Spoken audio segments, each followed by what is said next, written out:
Kementerian Perlindungan Pekerja Migran Indonesia mencabut izin usaha perusahaan penempatan pekerja migran PT Tulus Widodo Putra karena dinilai gagal dalam memenuhi hak-hak pekerja dan menyelesaikan permasalahan terhadap calon pekerja migran. Sebanyak 39 calon pekerja migran gagal berangkat ke negara tujuan dan menderita kerugian hingga lebih dari 1 miliar rupiah. Kementerian Perlindungan Pekerja Migran Indonesia (KP2MI) mencabut izin usaha perusahaan penempatan pekerja migran Indonesia PT Tulus Widodo Putra.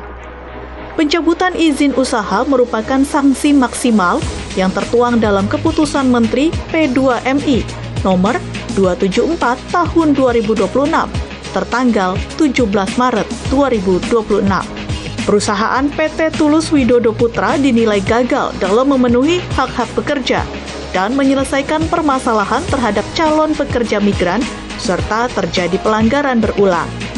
Kementerian Perlindungan Pekerja Migran Indonesia akan mencairkan deposito perusahaan lebih dari 1 miliar rupiah sebagai ganti rugi bagi 39 orang calon pekerja migran. Perlindungan yang kami lakukan kepada masyarakat, khususnya para pekerja migran kita ini tidak mengenal kompromi. Artinya apa?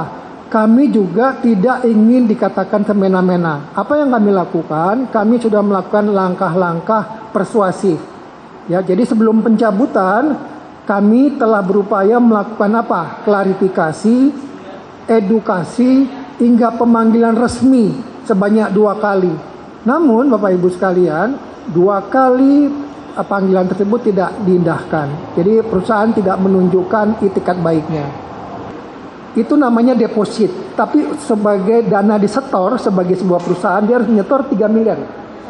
1,5 miliar. Ada lagi deposit ya. Jadi 2 ya. 1,5 miliar. Nah, deposit 1,5 miliar itulah dipakai, disimpan untuk jaga-jaga kalau ada pekerja migran kita yang dirugikan. Tapi bukan berarti uang itu habis. Kementerian Perlindungan Pekerja Migran Indonesia mengingatkan kepada setiap perusahaan penempatan pekerja untuk beroperasi sesuai prosedur agar tidak merugikan calon pekerja dan negara. Masyarakat juga diimbau untuk menggunakan jasa perusahaan dengan reputasi baik yang terdaftar secara ilegal dan terdaftar di Kementerian P2MI. Laporan Muhammad Zulhilmi, Ersyad Ade Prakoso, Jakarta, Garuda TV.